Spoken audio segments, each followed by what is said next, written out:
Good day, everybody. It's Calxiyn here, and if you guys enjoyed this video, you should subscribe for more Miraculous Ladybug videos. I know it has been a long time since my reaction, and people were like, Cal, where's the discussion? And that's great, by the way. Like, I'm so glad that people are interested enough in the discussion to keep being like, knock, knock, knock, are you working, Cal?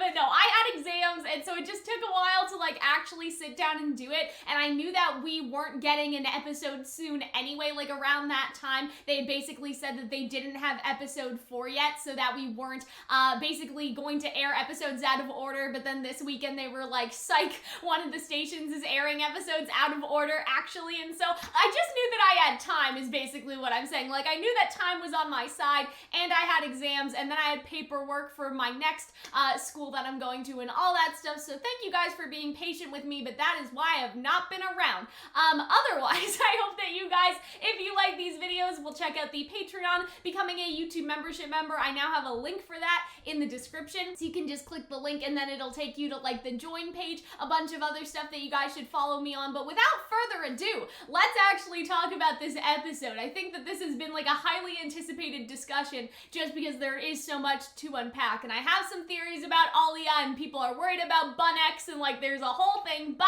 let us start at the beginning as we usually do. I think that what's happening in these scenes with Marinette is that she is just like on the go as Ladybug. You know what I mean? Like, okay, they fought a villain, it's over, great, but now she wants to go to the next thing and the next thing and the next thing. Like, I feel like that she doesn't want to transform out of Ladybug, and we do get some stuff about that later, but I do feel like that right now she kinda, I don't know, it's almost like a mixture between like wanting to, you know, always be on alert, always protect Paris, like always be around for Hawkmoth, so maybe they can get closer to defeating him, while also, you know, wanting to be around Cat Noir, I think, a little bit, just because she can't be around like her actual friends. Like, they go to the swimming pool and they go to the movies, and I'm sure that they did stuff like that before, but it seems like more prominent. I think that even Cat Noir in this episode is a little surprised at how much time they are like spending together and stuff. Like, they don't want to take a break. Let's go to the pool, let's go to the movies, let's do this, let's do that. Like, she's just like on the go, go, go, you know what I'm saying? And so he goes to like pound it. We never fought a villain this fast before, right? And so I feel like that this shows two things. Like, first of all, the speed, right? Like, Ladybug just wants to like zoom, zoom, zoom, you know, like take care of all these problems. At the same time, it also shows that they are growing up as well, because we do see that Ladybug, again, in an episode that like released in a not chronological order, right? In Furious Fu, we see that she has a new transformation, so this could actually be a sign that they are getting like better and stronger. Like, oh, we never thought a villain that fast before. Like, that could be almost a like, we're growing up, we're getting stronger hint as well, because Ladybug does get new transformations like down the line, like we've already seen. So Cat Noir knows something's wrong, right? She's distracted during the pound it, right? Like, she's, you know, acting kind of weird. Don't you want to tell me what's wrong instead? You didn't even react when I called you Bugaboo, right? Like, she's looking around, like she's on the hunt for whatever is happening next.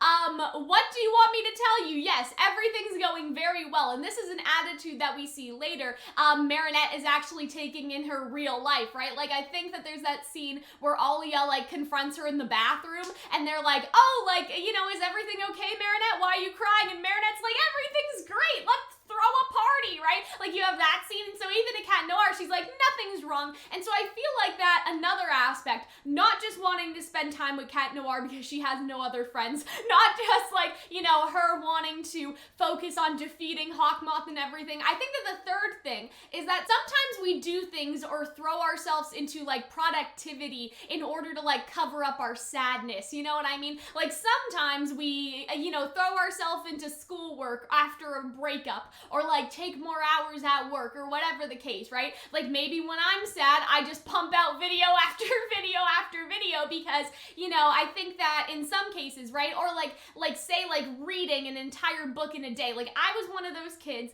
that I would sit down with a book, right? And like finish the book by the end of the day. But that was kind of because I was like trying to distract myself. It's that escapism, you know what I mean? And like, I don't know, I feel like even now, like, these videos make me so happy, and so sometimes I may overwork myself because like when the videos videos are over, there's like something going on. You know what I mean? Like, I don't want to think about the sadness, so I make videos that make me happy, but that also means that, you know, you're working like constantly in order to distract yourself from that sadness, right? So I feel like that Ladybug's also doing that, and that I don't think it's gonna be this episode. Like, I don't think that this episode really touched on that, like how she's overworking herself. It did a little bit, like in like Tiki, you know, like doesn't Tiki want to eat, stuff like that, but I feel like we'll get that more later down the line, like before Furious Fu, right? That Marinette needs to start to relax and be reintegrated into her normal life and friend group, and hopefully maybe we'll get some hints to that in the episode that's again releasing like unchronologically. I think it's Queen Banana or Guilt Trip, maybe. I think they're like episode 8 or 9, so they're like down the line after Furious Fu. But I think sometime within Furious Fu, after she tells Alya, somebody's probably gonna be like, girl, like, you have to relax, right? You're overworking yourself to distract yourself from like the burden that you have on you. So yeah, I just got some time left, but don't want to talk. So yeah, she, you know, again, she has like time left to hang around, but she doesn't want to go home, and she doesn't want to talk about it either, right? So then Cat Noir says, I know the ideal place, so we won't talk. And I thought that this was like so funny that he decided to take her to the movie theater. Like, I just thought that this was great. And so she's like, yeah, perfect, like, sounds great. And then I love the contrast of this scene. It's a very like cheesy joke. Like, I don't know, like it's a tropey kind of thing, if that makes sense. But I love jokes like this, where one of the characters is super excited, and then like the scene cuts, and it's like a hard cut to them being upset because they didn't, you know, they didn't realize that the thing that the other character was suggesting was actually like, you know what I mean? Like, I just like, I thought it was funny. I think that I really like the hard cuts like that, just because you have like very like Cat Noir, who's very chill and very relaxed, and like, yeah, we're going to the movies, and Ladybug's like, you tricked me. That's kind of like the vibe almost. And it's a romantic movie, and so I think that's why it's not helping. I think that the only reason why Marinette is upset, why Ladybug is upset, is because the movie has like romantic themes. Like, I think if they went to go see a superhero movie, she wouldn't have this grumpy face, but she's like, Cat Noir, you tricked me into thinking about my feelings without actually thinking about them, right? Because he doesn't know yet. He knows afterwards that it may have something to do with heartbreak, right? But he doesn't know that right now, and so she's probably like, he took me to a romantic movie, like he's trying to get me to spill it, you know what I mean? And, you know, she kind of does anyway, and so I feel like that she's just mad. She's just like, why did he have to pick this one? And she does say that kind of a little bit later, and so I really liked this. You led me into a trap, exactly. Like, this was a feelings trap, because the movie, whether Cat Noir knew or didn't, like, provoked her feelings, right? I thought you didn't want to talk, and I love this. I think that this is great world building, and that's the scene where like these people are like looking back at them like, oh my god, Ladybug and Cat Noir, like, you know, like that sort of thing, and like he's just like, hey, but be quiet, you know what I mean? Like, hey, don't tell anyone that we're here, we're just trying to relax, okay? Like, we have a life too, you know, like, and all of that stuff. And so I thought that that was like really like cute. But then the patrons at the movie theater are like, why the fuck is Ladybug talking during my movie? Like, they get annoyed with her later because she's like making all this noise. And so that's an interesting thing to think about too, is how the civilians are kind of seeing a different side of Ladybug, like in this instance, you know what I mean? Like, I don't know, like just seeing that other side to the celebrity type thing. And I love this. So Cat Noir thinks that it's a perfect time to like bust out a move, do that like classic arm around, you know, arm around someone in the movie theater, and then Ladybug just jumps up. And it's kind of hard to tell just because you can't hear the movie. Like, when this is in English, it'll be interesting to hear what the movie's actually talking about, because obviously like that would have been a lot to like translate the dialogue of the movie, and then also, you know what I mean? Whereas in English, we'll be able to hear like kind of what they're saying. And I love this. Are you kidding me? Don't tell him anything else. And Cat Noir just like, what? Right? Talk less loud, because, you know, they're in a movie, right? But romantic movies are lame. Do you want me to tell you why? It's not realistic for 1 second. And like, look at his face. And then the people in the theater are like, what is happening? In real life, the girl takes a crazy long time to tell him she loves him without stuttering, blah, blah, blah. And so she's saying like, I feel like that she's basically saying, like, hey, in real life, it's not that easy, you know what I mean? Like, she's thinking about herself. She's basically saying herself, like, there's no stuttering in this movie. Like, this isn't real at all, right? Like, that someone is able to confess their feelings without, like, taking, like, years and years and without stuttering or being nervous around them. Like, I guess in this movie, it's just getting, like, pretty straightforward, and that's what she's upset about. And then Cat Noir just like, please don't get mad at us.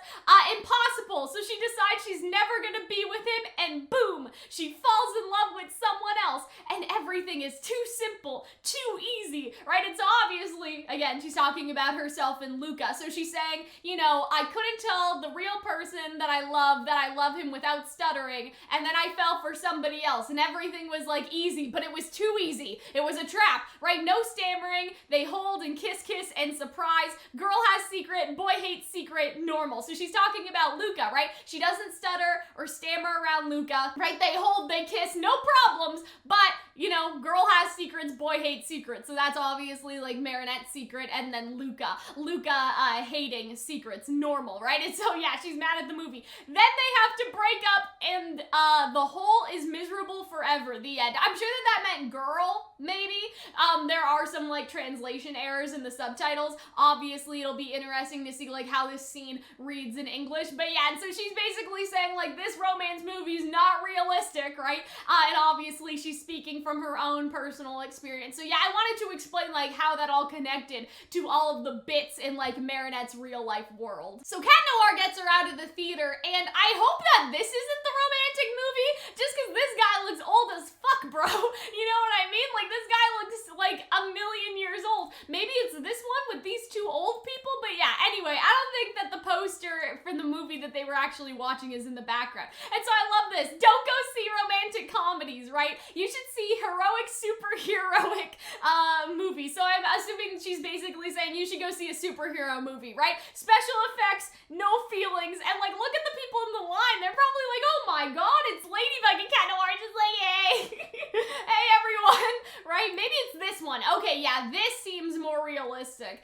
This looks like it has like a rose in it or something, and so this is probably the romantic movie, right? No questions, no one is talking because they have nothing to say to one another. Look at Cat Noir, he's just like secondhand embarrassment. At least you will have a good time. And I wonder if these are the people buying tickets, because can you imagine this like kid being like, oh, actually, I'm gonna take Ladybug's recommendation. You know what I mean? I'm sure like this is either tickets or like concession, but like I just find that idea funny. Like, what if she's telling these people that bought tickets for the romantic movie, and then they're all like, can I have a refund? Ladybug said not to go see it, because she's kind of like an influencer. You know what I mean? Like, she has influential power. Like, she's tanking this poor movie. I mean, it's only 5 people, but you know what I mean? And so yeah, I thought that idea was kind of funny. Like, oh, like what if, you know, Ladybug's influence could actually affect these people? But we don't see that. It's just a fun little like world building thing to think about. Like, everyone in line is like, can I have a refund, please? And the person at the ticket cash is just like, oh god, like, why did you have to do this to me, Ladybug? So here's the thing. I think that Ladybug kind of knows that she messed up here, in a sense. Like, she has that look on her face, like, what have I done? You know what I mean? Like, that almost, I just realized I embarrassed myself type thing. And I think that she's also just generally upset. Listen, my lady, I didn't understand everything you said, and I don't know anything about your personal life, obviously, but I know what a broken heart is, and to me, it seems like this is it. And so I really am curious whether or not this will come back up later, because this episode was really about Alya, when you think about it, like, was really about the friend group. And I would be really interested to see if Cat Noir, like, this is foreshadowing to him investigating this a little bit more later on, right? Because really, like, you know, this whole thing is kind of abandoned in favor of, like, oh, like, Alya and the friendship stuff. And, like, with good reason, right? Like, that's what this episode is about. This is just, like, something, you know, leading into that. This was a good, like, emotional moment for both of them, but what I'm saying is I genuinely wonder whether or not this will come back, like, later on. I don't know in what capacity, but, like, say another episode. You know, Cat Noir is like, hey, remember that time at the movie theater? Like, do you finally want to talk about it? And maybe, given the fact that she told Alya her secret, and she's found that telling people feel the truth is actually making her feel better, she will actually open up to him a little bit without revealing too much about her personal life.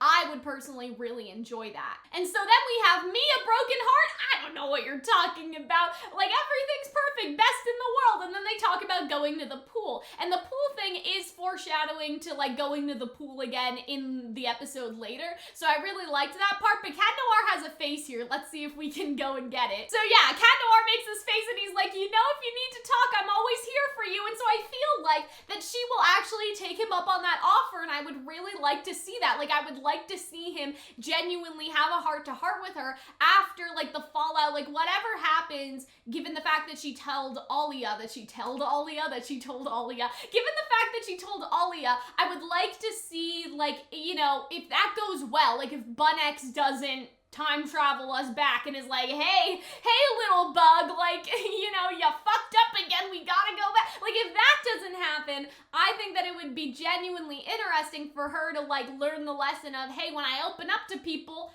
it works. And so she'll open up to Cat Noir, and then she's like, to the swimming pool, and like, look at him, he knows. Cat Noir knows something is wrong. But he also doesn't want to pressure her, and Ladybug will tell him when she's ready. And I feel like that that's an important lesson as well. That he's like, hey, I'm here for you if you ever want to talk, but I'm not going to press it. You know, I'm not going to push it. He's a lot like Luca in that sort of way, but you see him just sigh. He's just like, oh, Ladybug, right? Like, I think that he's genuinely worried about her, you know? Something that I really like about this episode, and like all the episodes in season 4, has just been seeing the personality of the Kwamis more. And I know I've talked about that at length in my other videos, but it's sort of hard just because, like, when there are subtitles and there are so many Kwamis, there are like 20 Kwamis, right? Like, it's hard to kind of know their personality just because, like, that's a lot of talking and a lot of, like, tone, and if you're not a French speaker yourself, it can be a little difficult to differentiate, like, the personalities, you know what I mean? Like, some emotions are sort of like, ever apparent. How do you say? Like, universal. You can tell when someone's happy. You can tell when someone's sad, right? And I watch a lot of subbed anime. Like, I watch a lot of anime in Japanese, and so usually I'm pretty good at that. But the problem is there's just so many Kwamis, right? And so it's kind of hard to know. But I think, like, Bark is a bit more, like, not mean, but a bit more, like, almost, I guess you could say motherly. Like, I told you we should remove these pictures. They're disturbing her, right? Like, she's, like, very, like, I don't know, like, that sort of, like, tone, I guess, and especially, like, hey, I'm gonna stay here, I don't feel good about this, in Furious Fu, like, she has a very, like, tough personality, right? So I think that I get that, like, from her, you know, a kind of authoritative, if that makes sense, like, she's in charge, sometimes. I told you we should remove these pictures, right? So they think that the pictures are making her sad. Now, what I really appreciate is that a lot of these pictures are on the Miraculous Ladybug Instagram, the official ones for Marinette, Adrian, Chloe, and Alya. They all had official social medias run by a social media person, right? Like, basically, you know, posting as the characters. And it was like this very big, like, to me, you know, because I don't know if you guys know this, but when I mentioned I was doing my exams, my bachelor's degree, like, my bachelor's degree in university is professional communications. And so we do, like, you know, public relations, like PR, as, you know, as people say, as people know it as, like, we do PR, we do social media, we do community management, right? And so when I saw, like, the Instagram, how you have somebody that is basically not pretending, I guess, but, like, taking the persona of these characters and, like, basically, like, being them and giving the fans, like, original content that is in their head voice and from their perspective. Like, it was a pretty, like, revolutionary idea. Unfortunately, the accounts have kind of gone downhill because that person, you know, that was doing all the cool stuff, right, that was, you know, storyboarding these images for the Instagram and stuff, like, they left the company. And so since then, I don't think that they've posted. First of all, I don't think that they've posted in a long time, right? So that was the first thing. Like, they tried to post a couple times, but they kept getting backlash because their posts were, like, lame, and the person that was posting didn't really seem to understand the characters at all, like the last person had. And I think that they pretty much stopped posting altogether. And so why am I explaining this? Because it's nice to see that those images, that those pictures actually have, like, some sort of relevance in the actual, like, canon. Like, it's nice to see that those ideas of the social media person will always be memorialized on the accounts, obviously, but now it's in the show proper. Like, I think this image of Marinette and Kagami specifically, like, I think that one is, like, just from the social media account. And I think this one of Julika and Luca as well. Like, there's a lot of different pictures here that I think that I recognize from being, like, on the social media accounts first and foremost. So I find that, like, really nice that they actually put them in the show. And obviously, if you're making an asset like that, like, why not reuse it? Why not have it on Instagram and then also have it in the show? So it's also just, like, economizing, like, the resources and the images that you've already made as well. And so I really appreciated that as someone who really loved the social media accounts and felt kind of, like, disappointed when it all, you know, came crashing down, if you want to call it that, when it all came to an end. I did hear that they're trying to hire a social media person. I actually saw on LinkedIn that Zag was looking for a social media position, and I was kind of interested in it, not gonna lie, but apparently you have to speak French. Like, the whole application was en français, and unfortunately, despite being Canadian and taking, like, years and years of French, that's not me, and they probably want someone, like, local, like an actual person, like, in France, you know what I mean? But anyway, tangent over. I just thought that was really, really sweet for them to have the images here. And I like this because she says, "Stop, I'm not sad, and these pictures do not disturb me." Obviously, she's lying about the sad part, but I think that the picture thing is kind of like a mix. Like, it's almost bittersweet. Like, she's saying, like, not at all, these are just pictures of my friends, and I love fashion and my friends, of course, so leave them in their place. And so I feel like that what's going on here is it's kind of twofold. Like, yes, on one hand, I think that she looks at the pictures and she feels kind of sad and, like, you know, because I think she was looking at them and then she turned over. Like, I think that that's what happened in the scene. Like, she looked the other way. And so I think on one hand, she does feel sad about the pictures, right? Like, seeing, like, her friends in those photos and the good times that they had together and everything, right? But if you take them down, it feels like permanent. It feels like those good times are permanently gone. So I feel like that it's twofold. Like, yes, the pictures are probably upsetting her, but then on the other hand, I feel like that, you know, when she's confronted with, "Oh, I'll take them down," it's like, no, because you kind of want to look back at those pictures and think of all the happy memories you had, and if you take them down, it's like it's real. Like, suddenly it's real that you aren't, you know, friends with your friends anymore or hanging out with them anymore. So as much as the pictures may make her sad, they're also, like, comforting in that way, and I really, really appreciate that. Like, I think that, you know, it's easy sometimes for, like, cartoon shows, like, versus anime, right? Like, it's easy sometimes for shows to sort of take a very superficial approach, right? Like, not to have, like, that many layers. But I feel like that Miraculous, especially with this season and even, like, last season and stuff, has gone, like, that mile of actually including, like, multiple layers to situations. Like, it's not black and white that the photos are making her happy or they're making her sad. It's actually sort of a Venn diagram of that bittersweetness that I think that we all feel as we get older, right? And we look at pictures from high school or even elementary school. Like, I look at my, like, grade 8 class trip sometimes and, like, you know, like, getting all nostalgic, right? And so it's a mixture of emotion, and I like that lately the mixture or, like, the complex emotions that you have towards things have been really acknowledged in these past couple Miraculous episodes. So Alya has this scene where she is basically, like, explaining what's up with Marinette. Like, this is Operation Go Talk to Marinette. She basically says the same thing that Marinette said in the movie scene, right? Like, she loved Adrian, but she couldn't tell him. Then she started dating Luca, but then they broke up. And I think that this scene was, like, I don't know, it was kind of funny in, like, a kind of a like a messed up way. I don't want to say it was funny, but it's just funny how, like, yes, this is what you do with your sibling. You take a picture of them being sad so you can show all your friends, like, for evidence. I don't know. I thought that it was funny in, like, that sort of way, because Julika's just like, "Hey, yeah, look at my brother. He sure is sad." Like, I don't know if that's, like, really a sibling thing or not, but it was just something that I was thinking about. So it was a funny thing to add, but can we just talk about Julika's nails? Girl, oh my god. I have nail polish on right now, but for some reason it does not look as nice in this room as it does, like, out in the sunlight. I mean, I guess that's to be expected, but I thought it would look really nice, like, in my studio light, but it kind of just, does it look like flat silver to you guys? Like, it's sparkly, like, it's supposed to be like multiple, it's supposed to be like rainbow. Anyway, you guys can follow me on Instagram and like see how the nails actually look in person, but I'm kind of disappointed by how they're showing up because it just kind of looks like silver nail polish instead of that anyway. But yeah.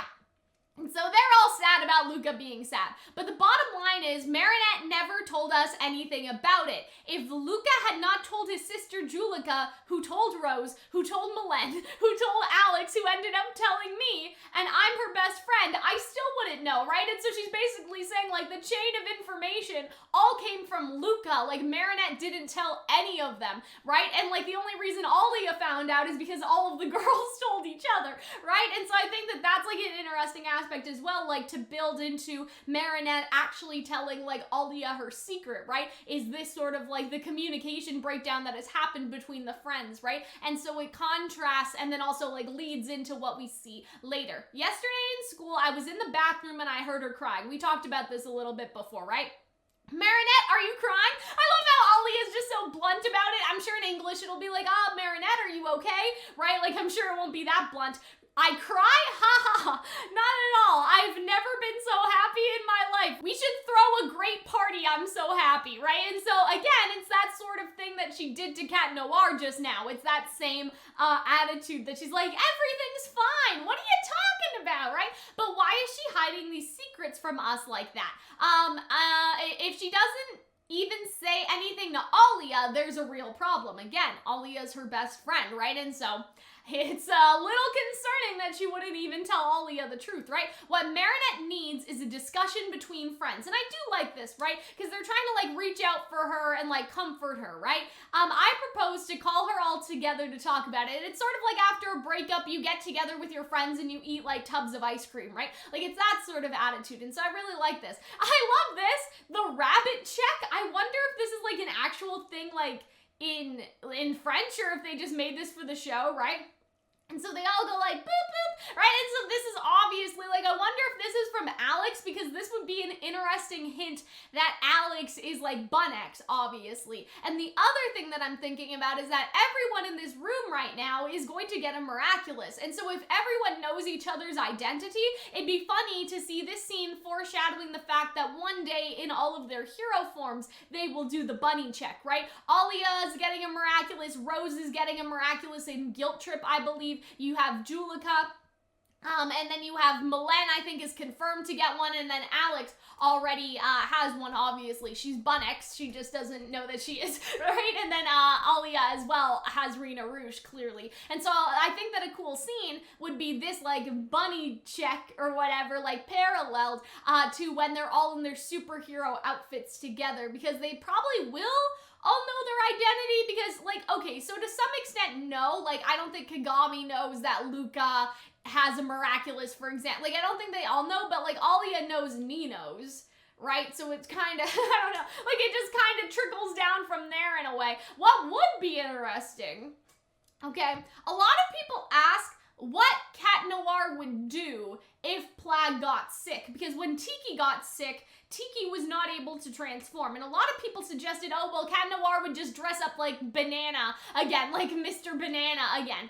But what could be interesting is that if Rena Rouge knows who Ladybug is, and Cat Noir finds out and he's cool with it because he understands, right? Like, Rena, you know, she does have powers, but she wouldn't compromise Ladybug's identity to the same extent that he would if he were akumatized and he knew, right? So that's, like, the whole thing. So I wonder, like, what if in the future that does happen and Plagg goes to Rena Rouge, who, does he know that it's Alya? Maybe. I don't know. Maybe he'll know, maybe he won't. Maybe he'll just flag down Rena Rouge on the street or something, and maybe he will reveal to Alya that he's Cat Noir, and then Alya will know both people's identities, right? Like, she'll be like, okay, like, you know, come with me, I'll take you to Ladybug, but you can't see her, obviously. And then Alya will know both of them, but that would actually make Alya a lot more dangerous, and so I don't know about that, right? Because then she would know Ladybug's identity and Cat Noir's identity, so that would probably be, like, bad.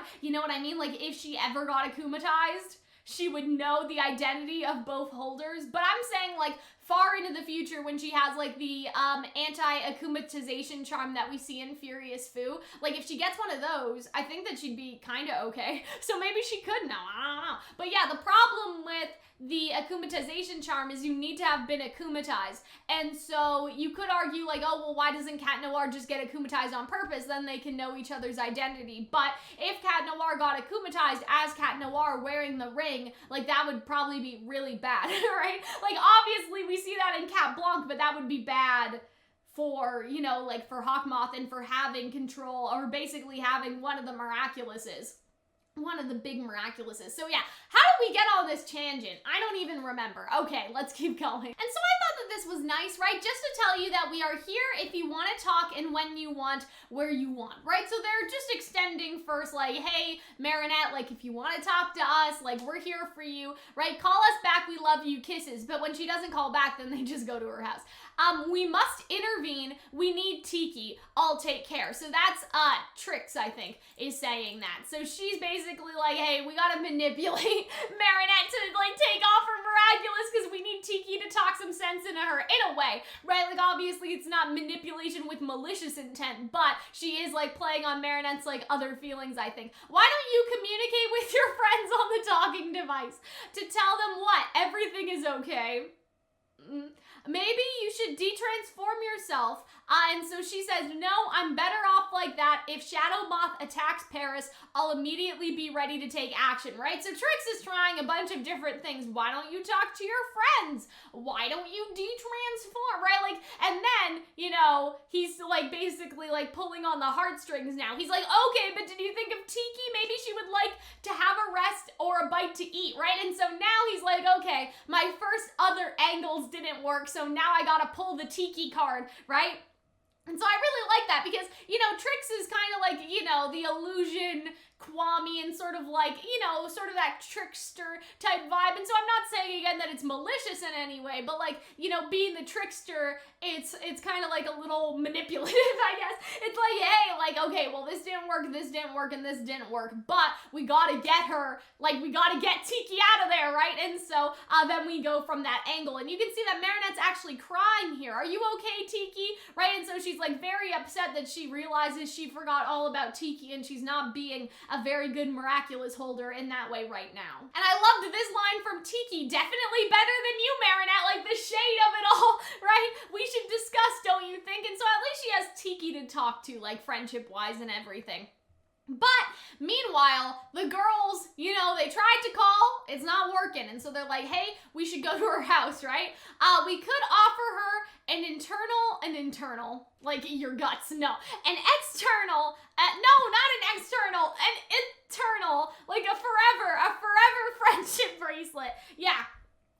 So that she doesn't forget that friends can tell her everything and that we're always here for her. And so yeah, she basically like says that this is like an indigenous like ritual or something in America, and I was kind of side-eyed that. I'm like, is that true? Or is that like something that they just made up for the show? Because if they did make that up, I don't think that they should do that. Like, I don't think they should use like, this is a mystical like friendship bracelet that the indigenous use in America. And they say like an outdated term, like they say like Native Americans or something. Like we don't say that anymore, at least not in Canada. Like we say indigenous Canadians, you know what I mean?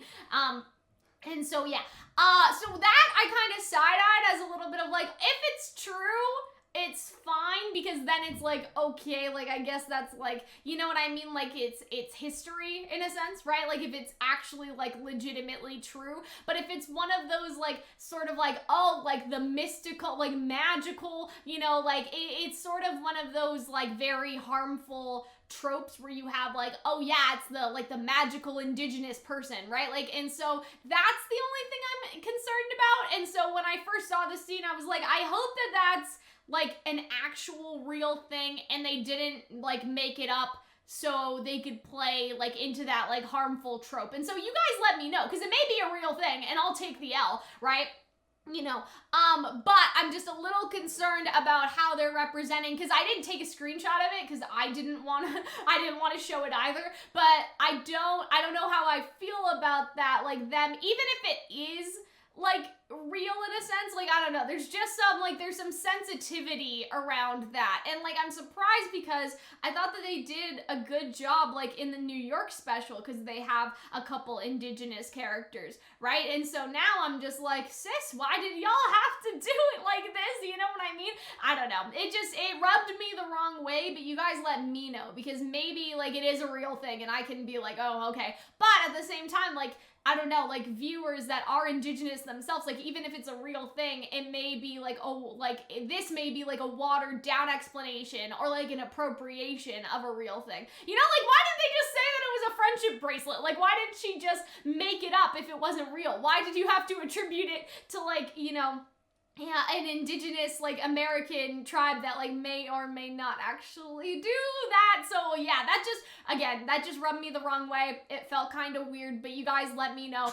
Again, like, I'm not the best person to speak on it. I just want to acknowledge the fact that I, like, side-eyed it, and I was like, that may not entirely be appropriate, but that could also be the translation of the people that, like, translated this episode. In the English version, she may say, like, something entirely different, right? And so we also have to keep that in mind, is that I'm not a native French speaker, and so I can only trust what people write in the subtitles, and I don't know, you know what I mean? Like, obviously, when you're subtitling something, you could also have, you know, like, not necessarily mistakes, but a bit of, like, bias yourself. Like, maybe, like, the translation wasn't, like, literally, like, Native Americans, like I think the translation had. So I don't know. But yeah, we confide a secret with the pearl mentally. Once Marinette has confided her secret with the pearl, this bracelet will unite us all. Because I do like the idea. Like, I think that it sounds really nice. But Alex is just like, wouldn't it be easier just to take her for an orange juice and discuss her love stories?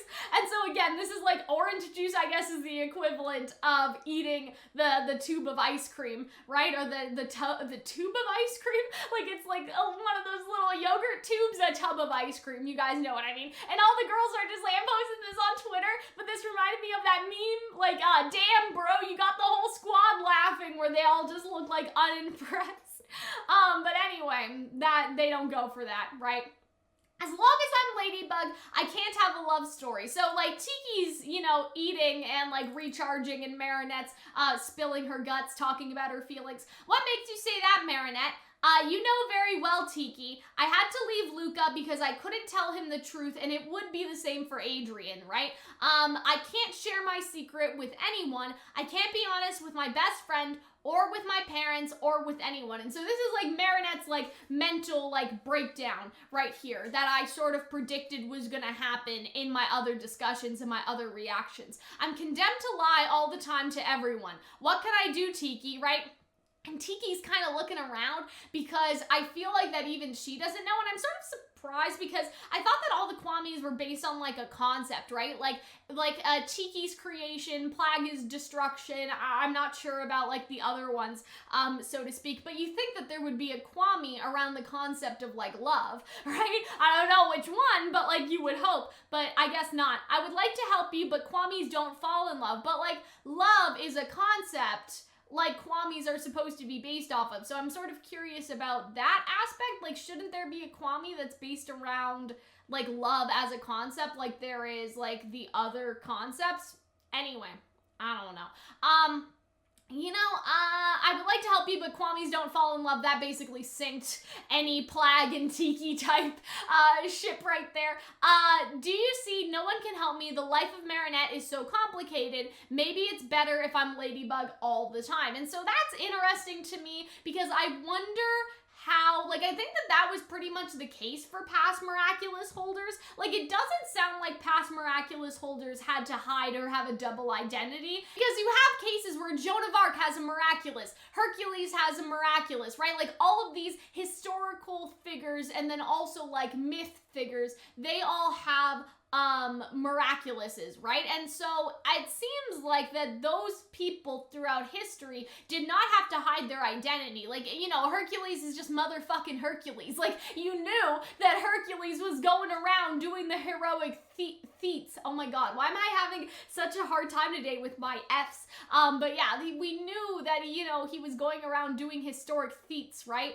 And so when you keep that in mind, like in the past, this probably wasn't as much of a problem because the people throughout history were already known to be like great people that like created like miracles, so to speak, like in the case of like someone like Joan of Arc, I think, right? And so they probably didn't have to deal with this like double life situation. Marinette is probably like only the modern miraculous holders really seem to have to deal with that, right? And so I feel like that Tiki can't even give any advice on that angle as well because I don't think that any of them really had holders that operated like this before, especially if they haven't been out of the box for like hundreds of years, right? Like stuff has changed. Maybe it's better if I'm Ladybug all the time. And so yeah, that's basically where I was thinking that things were going for a while. And so she goes up on the roof, she yells at Hawkmoth, but then her friends come over and like, oh yeah, like, you know, like, let me see what's inside of the box, right? Like, because it looks like a dollhouse. Like, it looks like one of those dollhouses, like, that you open, and then, like, there's an inside, right? And so Alya goes to the roof to go get her. Meanwhile, Ladybug's like, what are you waiting for, Hawkmoth? She's just, like, baiting him. She's just like, come out, right? But then, you know, she hears Alya. I think she doesn't hear Alya, actually. I think that she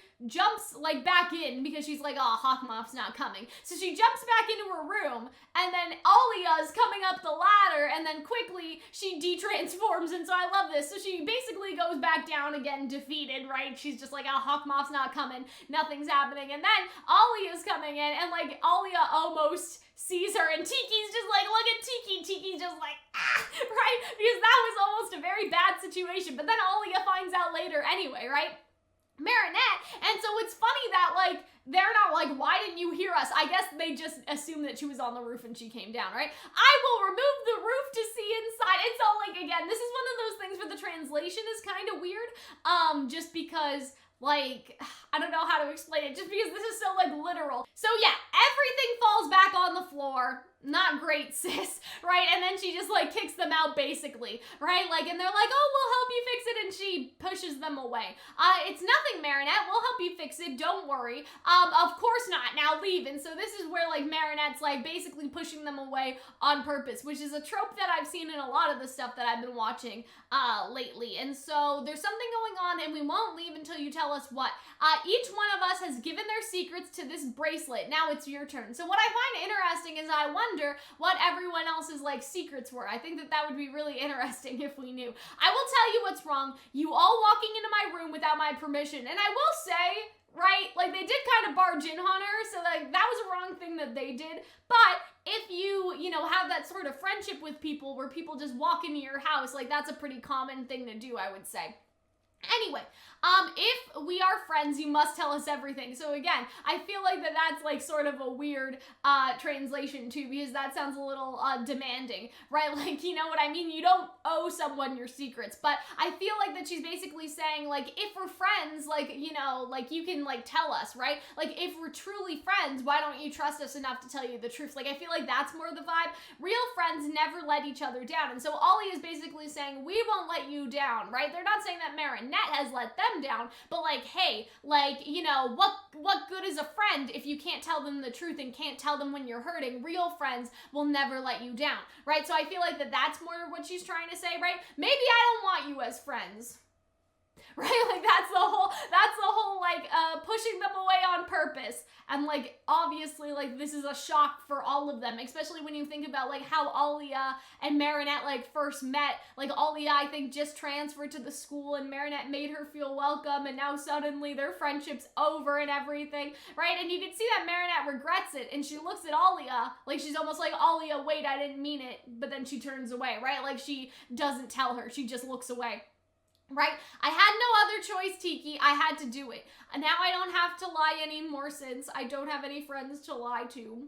And again, I feel like that this is playing into that whole, like, mental breakdown thing that I talked about in the previous reactions. Like, this is one of Marinette's biggest breakdown, and it'll probably be the last one for a while. Like, I feel like that after depending on what happens after this episode, like, I feel like that the problem, like, of Marinette feeling all this pressure will be eased up a bit just because now she has Alya to trust. Like, that's what I hope will happen, but we'll see. I do wonder if this could be foreshadowing to Marinette's parents getting akumatized, though, just because, like, we've had, you know, Luca, we've had her friends, we've had, like, you know, Kagami on Adrian's side of things. Like, I feel like that her parents would be the next logical step in terms of people getting akumatized because Marinette is hiding stuff from them. At the same time, I don't know, because after this episode, you would think that Marinette feels less of a burden, but at the same time, she probably still is going to be hiding stuff. So yeah, I don't know. I just feel like that this could be foreshadowing. I feel like that they will get akumatized together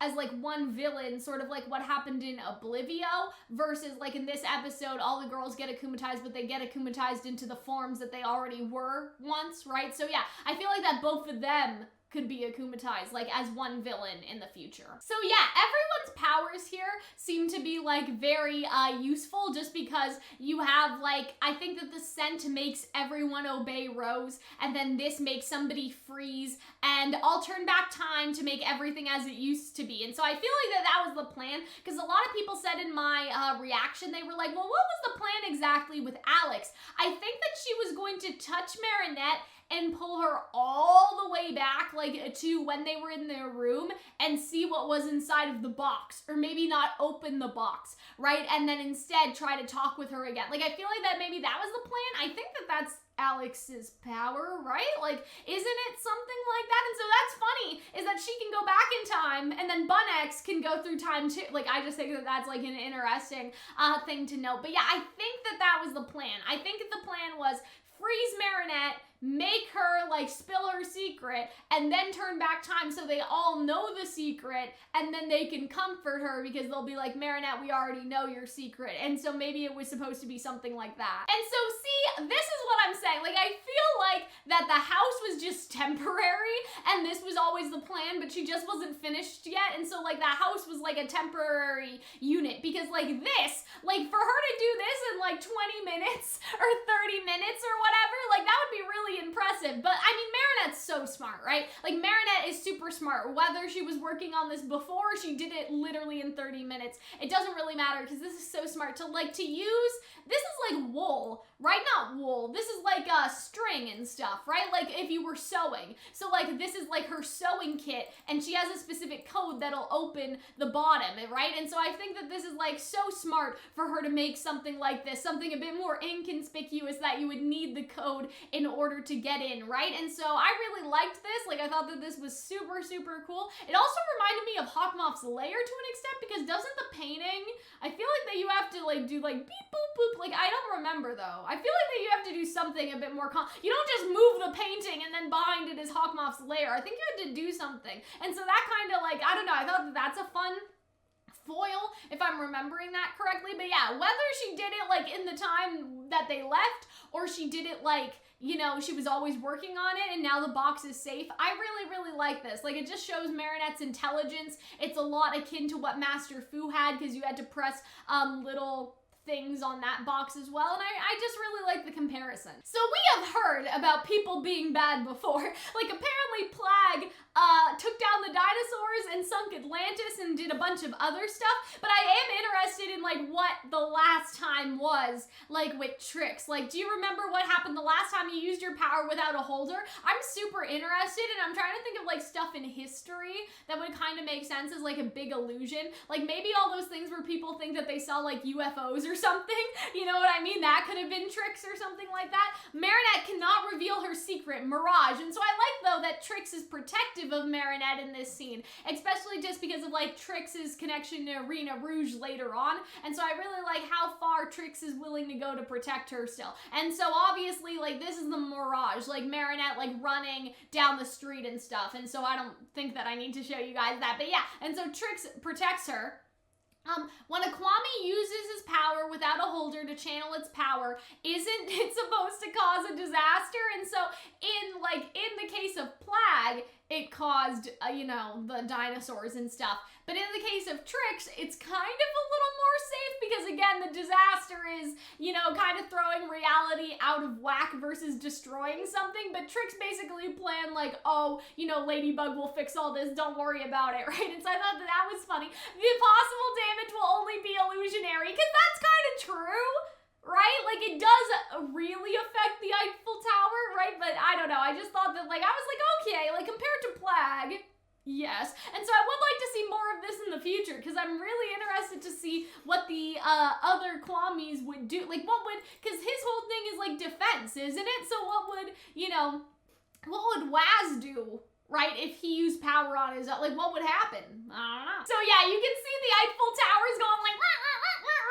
because of Trix, obviously. And so I wonder, though, is this an illusion, or is this, like, really the Eiffel Tower has become, like, bendy or something, like reality has changed? It also shows, right, that the concept of equivalent exchange is still very real in Miraculous Ladybug. Like, a lot of people forget, but, you know, using the Ladybug and Cat Noir Miraculous to grant a wish will cause, like, something to happen, like equivalent exchange will cause something to be, like, I don't know, taken away, I guess you could say, like, in exchange for that wish. And that's where, like, the Adrian death theory that I made comes from, is that obviously Adrian's not gonna stay dead, guys, don't worry. But the theory that I had about that was that if Gabriel were to wish for Emily to return in exchange, equivalent exchange, if you want someone to live, what happens? Somebody has to disappear. And so I feel like that Adrian would disappear if he were to make that wish, right? If Gabriel were to make that wish. And the whole moral of the story would be, you know, letting Emily rest maybe, and not, like, sacrificing his son. I don't know. I'm just saying, right? And so I feel like that could be, like, the whole thing. But otherwise, we see that same, like, situation going on in terms of the Kwamis as well. Like, the Kwamis also have to participate in equivalent exchange. If Trix has to use, like, the power to do something, right? Or if Plague uses destruction to protect their holder, let's say, that sets off a chain reaction and sinks Atlantis, you know? And so in this case, it's the Eiffel Tower. That was the price to pay for the power that Trix had used, right? I bet you my whole camembert was Trix who did that. So Plague knows, right? And so, like, they're like, what? The Kwami of illusion.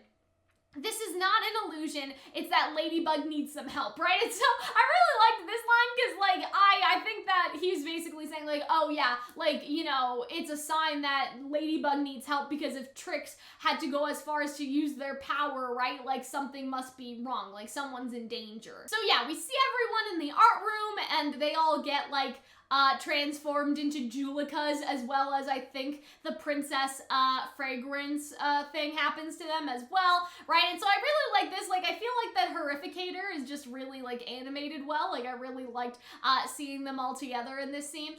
She's hitting somewhere, let's separate. And so I love this. I think the supervillains are having a party and we haven't been invited, right? They're all searching for Marinette Dupenchain, their classmate. We've already saved her multiple times, didn't we? But everyone seems to like her, so I think that Cat Noir is sort of saying that. So that's interesting, like, from the perspective of Adrian. Like, what does Adrian think of Marinette, right? You know what I mean? Like, I think that that's something to think about, like, in terms of their, like, friendship, that Adrian thinks the best of Marinette, yet Marinette needs to be saved all the time, so what's going on, right? Everyone seems to like her, so why do villains keep chasing after her? And he's probably thinking of Luca, too, because Luca was doing, like, kind of the same thing, right? Like, he was after Marinette in her secret a couple episodes ago. So Cat Noir's probably like, Marinette's causing a lot of acclimatizations lately. Maybe I should talk to Marinette when I go to school and make sure everything's okay. Now, that would be interesting if, because of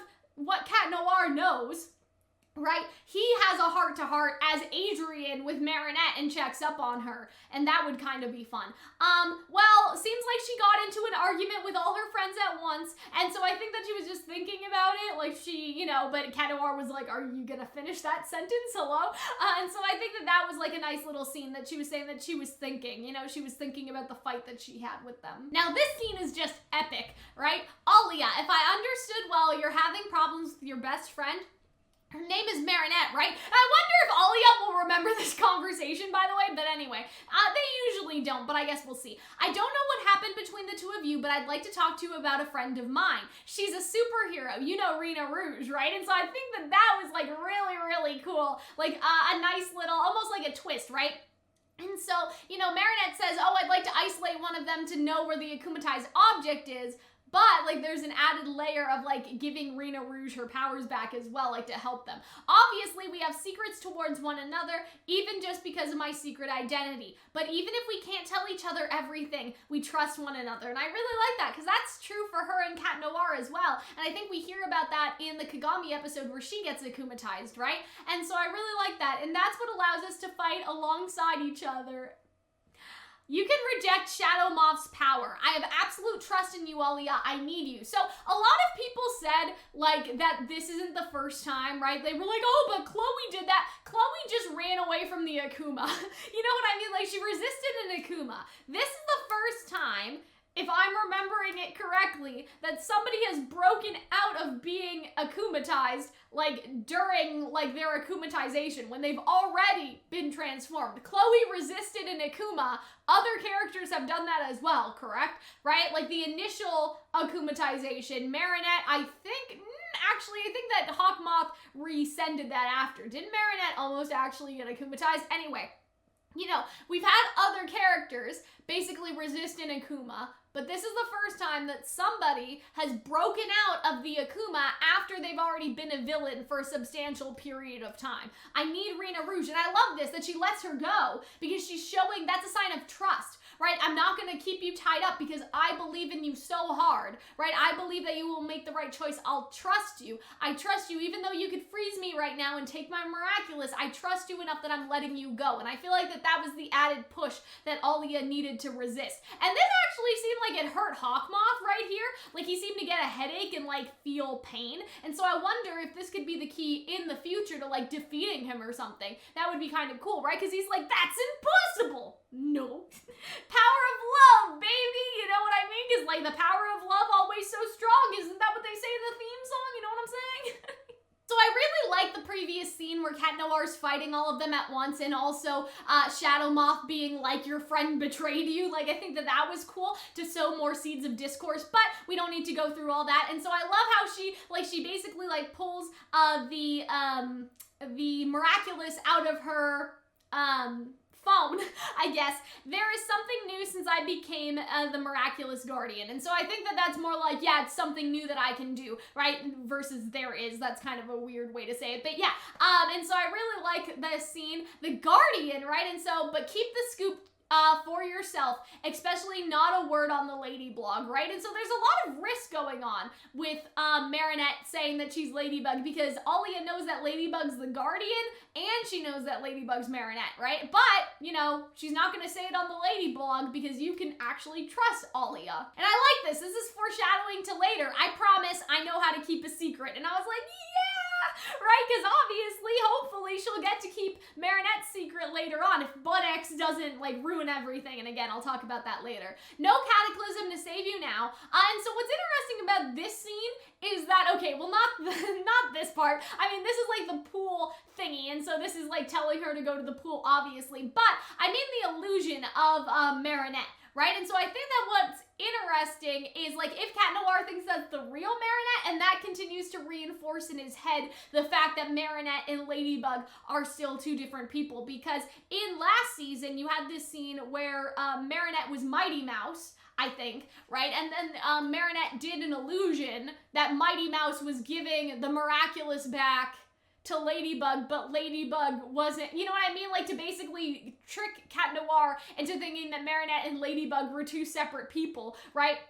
Like, she did an illusion to basically, like, show Cat Noir, like, oh yeah, Marinette gave her Miraculous back. Marinette, the separate person, the person separate from me. So I wonder if he's tricked again, because people are always like, oh, you know, Adrian's so stupid, how doesn't he know? But, like, there have been multiple times where Ladybug has tried to trick him into thinking that they're two separate people. So, anyway, if you dare touch it, I will activate my power, and who knows what might happen to you. He basically just threatened to kill them.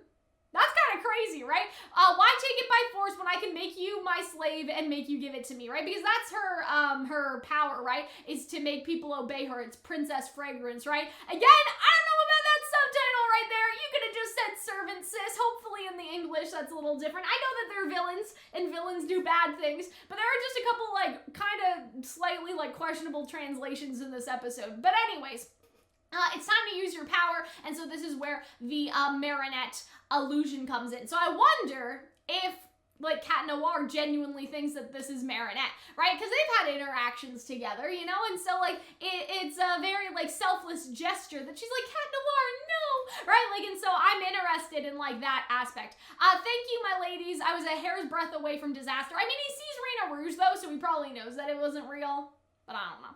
That's what friends are made for, my kitty. Okay, you two go fast to the pool. So I really liked this scene as well. I thought this was like really, really nice between the three of them. And so I guess though, like Cat Noir must know that Rena Rouge is Alya, because the girls were basically saying how like, oh, you know, one of your friends betrayed you, and he knows that Alya is Lady Wi-Fi. So I wonder if he knows or not, because obviously Hogmoth said that to them in their heads, but I don't know if they repeated that out loud, so I don't know if he would know. But like you have this whole thing of, oh yeah, like one of you decided to play on Ladybug's team, right? And so I wonder if he could put two and two together and be like, okay, Lady Wi-Fi disappeared, Lady Wi-Fi's Alya, Alya left the side, and now Rena Rouge. Anyway, I think that he could know. I think that we should show that Adrian's smart enough to figure that out. You know what I'm saying? And the Akuma must be like, what am I doing here, sis? Like the Akuma must be like, bro, I didn't ask for this, because it just flies out of the water as if it doesn't, like, as if it's not affected, I guess. Like, I guess Akumas aren't, but it doesn't, like, I don't know, it's kind of weird. Like, it just flies out, and it's like entirely dry, so I guess like it just goes through water. Like it doesn't act like it's like wet or was underwater, because if a real butterfly was in the water, that would probably be really bad, right? And so yeah, I don't know about that. But anyway, and so obviously Akuma taken care of, de-akumatized. I love how she catches Rose, and I wonder if this will kind of be foreshadowing to like Rose's miraculous moment. Obviously this is just like a little scene, but Rose is getting a miraculous, and so I wonder, like, even though her face is looking a little weird here, if like, you know, the, oh, like, thank you Ladybug, Ladybug caught her, that'll be foreshadowed when she gives the miraculous, and maybe Rose, as whatever superhero she is, will catch Ladybug. Like, it could be a little switcheroo, right? Like, you caught me the same way I caught you. I think that would be really nice. And I really like the pounded here. You've made mistakes in the past, Ladybug, and you will make more.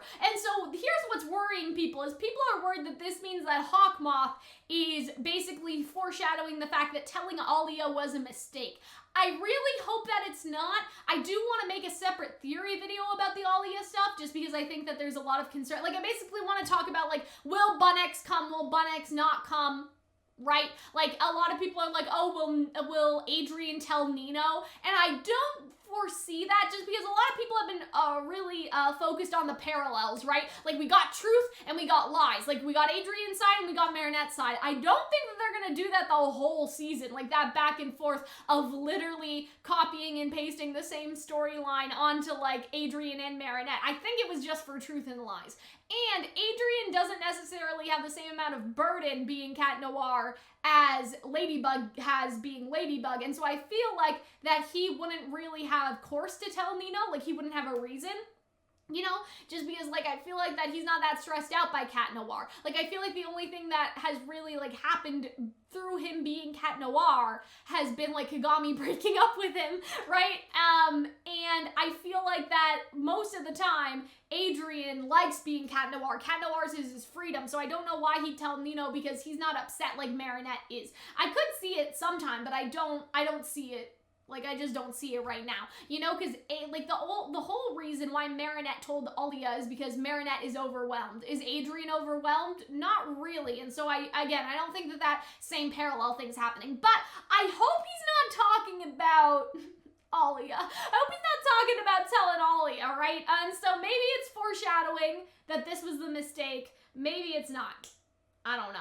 Maybe it's less the mistake of, like, Alya, and maybe more the mistake of, like, he knows Alya's identity, because he akumatized Alya. He knows Alya's Lady Wi-Fi, and now he knows that Alya is Rena Rouge, right? So maybe that's more the mistake than her actually telling her. I know that there's like not that big of a distinction between that, but I don't know, like maybe it's more of a that sort of thing. Like it won't be like, oh, Hawkmoth's gonna find out Ladybug is Marinette because she told Alya. It'll be more like Alya's family will be in trouble somehow because she made the mistake of giving her the Miraculous in Hawkmoth's presence. Like it could be more of that sort of thing, like consequences that impact Alya versus consequences that like reveal Marinette's identity. I don't know. I really like this moment between them because before, when she hadn't told Alya yet, I was sort of thinking like, oh, well maybe, you know, if she can't tell Alya, she'll just have friendship with Alya as Ladybug. And so I really like their hug here because this is probably the first time that Marinette has been able to hug one of her friends in a long time just because of like how things have been going, right? And so at first I thought, oh, well, maybe she'll just be friends with Alya as Ladybug because the friendship with Marinette is ruined. But instead, right? They make up, obviously. But I still think that this is like very telling. You know what I mean? Like the friendship that they have in like both identities, right? It's true, my breakup with Luca broke my heart, and not being able to tell how I feel to Adrien also made me feel bad. Love is so difficult, right? And so now she's basically like, you know, saying that I'm sorry for yelling at you guys were right? She's telling like a partial truth, but not the whole truth. I think I'll say on the friendship though, it's already complicated enough to keep my friends. And so I thought that was at least kind of nice. It's that she's like, you know, like maybe this dating stuff, like none of that, but you know, I think I'll stick to friendship for a while. I think that I do want my friends around, right? And whatever happens, we'll be here for you, Marinette. So I thought that this was sweet, like the group hug. When you're ready, warn us and we'll find a new awesome plan. To tell Adrien, Luca, or whoever that you love them. And so I just thought that this scene was really nice because like obviously Marinette apologized, but I think that they saw where they were wrong as well and like all is forgiven. So I thought that was nice. Like Marinette made a mistake by like yelling at them and everything by not like just, you know, telling them this in the first place, right? Telling them about her heartbreak, but at the same time her friends sort of, you know, acknowledge like, hey, when you're ready, we'll be here. Just know that, right? And so everything's okay now. Girls, you are the one I love. And so I thought that was nice. And so see you tomorrow. So it seems like things in this aspect are resolved. In fact, you didn't tell us everything. And so I thought that this was funny because Alya is like, hey, you didn't tell us something. You didn't tell us everything. A reporter and a best friend feel these kind of things, right? I'm not going to investigate on you or force you to tell me, you know. And so again, like this is a nice like lesson to impart onto people is that she like knows that there's something else up, but she's not going to pry. It's a lot like Luca, right? Like it's a lot like Cat Noir, it's a lot like Luca, it's a lot like Alya. They're respecting Marinette's boundaries and in a sense like her consent in a way, right? Like of her not telling, if that makes sense, of her not forcing Marinette to tell her or prying, right? Like I want you to tell me when you're ready type of thing. If you don't want to tell me what's happening, that's your right? And so I think that that's like really nice. Will we always be friends, Marinette? I'm your best friend. And so I thought that this was like, again, really sweet scene. That's why it hurts me to not be able to help you to be less alone, right? And so again, Alya is just looking out for her. She's not trying to like know her deep dark secrets, I guess. She's just trying to like help her, you know? You're right, I'm very lonely, more alone than ever before. And I find it harder and harder to resist. And I like, see, she has the friendship bracelet on. So now she's giving her secret to the bracelet, even though Alya is the only one that knows. And I think that that's like really, really cool. Do you know why I broke up with Luca? Not because I don't like him, he's amazing. And so again, this is her basically saying like, hey, I didn't do this because I don't like Luca. It's because there's something I can't tell him. Do you know why I'm drawing a line on Adrien? Because it will be the same with him. And so this goes back to everything from that episode with Luca and the beginning of this episode, right? How she's saying that like her secrets will always break her relationships. You're right, I have secrets and I lie all the time. I lie to my friends, I lie to my parents, to everyone. And so again, that's kind of why I think that her parents may get akumatized sometime in this season. And the worst part about it is that I can't do anything about it, right? And so obviously, like, Alya is concerned right here. We always have the choice, Marinette. No, at least not for me. I've got no other choice. It's beyond us, Alya. It's too heavy to carry. And I really liked like this idea because it's like the burden and the secret is too heavy like for anyone else to know, right? For anyone else to carry, as she says. And I just really like that dialogue. Like, it's beyond all of us. It's beyond Marinette. Only Ladybug can carry it, in a sense, right? If it's too heavy, we'll be the two to carry it. And I really like that. Like, I really like that, that scene and that, like, that supportiveness of it. It reminds me of, like, those, like, really, like, cliche, I don't know, like, inspirational posts of, like, you know, somebody, like, carrying you in your hardship. Like, it's that, like, oh god, it's that, like, really old one of why you saw in your hardest times one set of footprints or whatever. It's because, like, you know, whoever is in, like, the inspirational meme was carrying you. Like, sometimes they do it religious, sometimes it's, like, your friends, like, what weren't you as a friend walking alongside me? You know, it's because I was carrying you, right? That's why you only see. Anyway, it's one of those cliche things, but that's what it made me think of. If I tell you things will never be the same, it's going to destroy everything and change it all. And again, that's why I don't think that they should have Marinette's worst fears be realized. Like, I feel like that this should be a positive thing and not a, like, a Bunnix reversal thing, because, like, if this is true, this will just validate and, like, reinforce the fact that she can never be honest with anyone. And I feel like that would be a very negative message for the show to send. Like, I'm not entirely opposed to Bunnix, like, you know, reversing stuff. Like, there may be a way that they can do it well, like, there may be a good way to do it, but I'm, like, mostly opposed, I would say. Like, I would very much just like that if they change the meta of the show in this way, only to revert it and to reinforce Marinette's worst fears, that if she tells anyone the truth, like, that will be, like, the downfall and Hawkmoth will win. I feel like that would be a very toxic message to send, and that's why I don't think that they're gonna have Bunnix reverse everything, right? Like, I don't think that that's gonna happen, but we'll have to see, right? Marinette, whatever you'll say, I'm your friend, and me, I am Ladybug. And so that's, like, the big moment, right? And so what I really like about this here is that I think, do we have more pictures? I guess not. Okay, what I really like about this is that, like, you know, Alya, she doesn't freak out, she doesn't fangirl, she doesn't do any of that, she just hugs her friend, and they hug, and then there's, like, that end card scene where all the Kwamis are, like, looking in on, like, you know, on this moment, right? And so I don't think that they're gonna revert it. I hope that they don't revert it, but I think that it was very nice character growth for Marinette. It's a very good scene for Alya, just to show that, like, you know, when it matters, like, she is a friend first, not a fangirl, not the reporter on the lady blog, right? And so I think that's great growth for Alya. I think that we've always known that she's like that, but now is her time to prove it, right? You know what I mean? I think that that's, like, the key, right? Is that we've always sort of known that she wouldn't sacrifice Ladybug's identity because, like, Hawkmoth would, like, you know, find out and use that against them, right? Like, we've already had episodes where Ladybug has explained that to Rena Rouge, right? And so I feel like that it was always like that, but to see it, like, come into action, to see, like, what a good friend, like, Alya can truly be, and to have that growth with their friendship, like, I feel like that would be very valuable, and that would be taken away in a sense, if Bunnix reverts everything, right? Because then Marinette wouldn't remember that she told Alya, right? Because she didn't remember what happened in Cat Blanc. The only thing she remembered is that somehow putting the card in Adrian's room, like, you know, led down to the path of destruction. Like, that's the only thing that she remembered, but she didn't know how exactly. Like, she basically thought, oh, like, you know, somebody on the street must have, like, seen me come out of Adrian's room or something, right? Like, I don't think that she remembered all the details. She just knew that, like, one of her actions had led to that, like, putting the letter on the pillow, the love letter, as Marinette or something. Like, I think that she, you know, it was something along those lines, I guess, right? Like, I think that she knew a little bit, but not really everything. And so in this case, she would definitely know that it was telling Alya that caused the problem. And that's why I really don't want them to do that. But yeah, guys, that is everything from me. I hope that you guys enjoyed our little talk.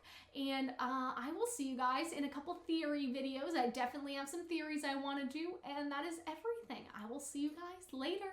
Bye.